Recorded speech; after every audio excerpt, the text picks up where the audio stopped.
Hello, word nerds. Kyra here, so excited to be guest vlogging today.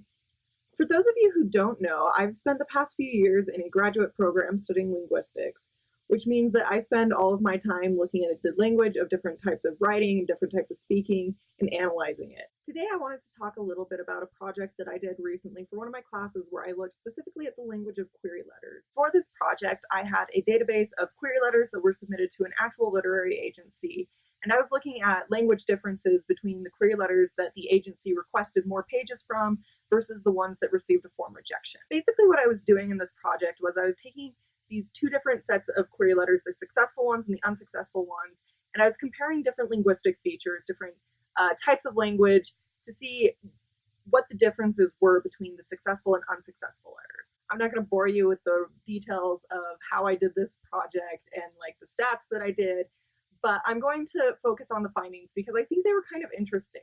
There were basically three different features that I found that were different between the successful query letters and the unsuccessful query letters. The first two features that I found that were different were related to each other. They were infinitives and modals. In English, when we have an infinitive, that means it's a to verb. So for example, in the sentence, I like to write is an infinitive. In English, we have 9 different words that are modals. They are can, could, shall, should, will, would, may, might, must. These are words that we use a lot to predict things or to talk about the necessity of something. So I must go to the store or I will do this. What I found when writing this paper is that the successful letters had more of these two features. They had more infinitives and they had more modals. When I looked at the queries in the data set, a lot of times these features were being used to either establish character motivations or to establish stakes. For example, when we're establishing stakes, a lot of times we're talking about what a character must do or what they have to do in order to prevent something bad from happening.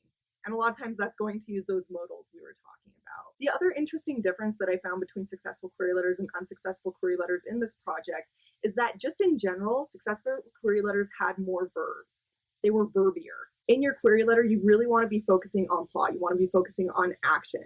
You have a really limited amount of space in a query letter, and it's going to be better spent establishing what your character is doing rather than talking about the setting or about the characters themselves. Interestingly enough, this is true even for books that weren't necessarily like really plot-driven books. Even if they are kind of smaller character-driven books, you still need to be focusing on action and character motivations and stakes. Anyway, if that grammar lesson bored you a little bit, here's kind of the main takeaways from what I found with this project.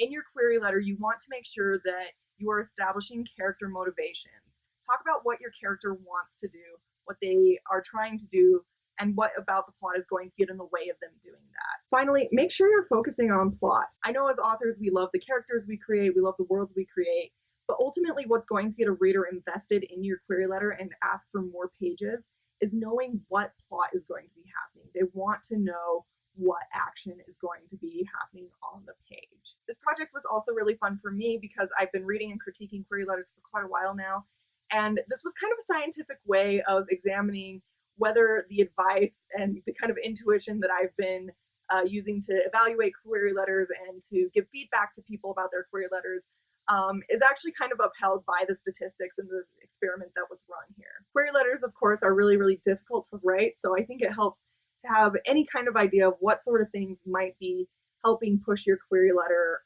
over the edge to stand out just a little bit more than all the other query letters that agents and editors are receiving. And of course, if you are querying or getting ready to query, the WordNerds have a lot of really good resources out there, other videos that have been done addressing different aspects of writing the query letter, and I definitely encourage you to check them out. It's always best to be as prepared as possible to take on this challenge of trying to write and send out query letters. And as always, don't forget to join the WordNerds for a live chat this Sunday. They are always great and you don't want to miss it.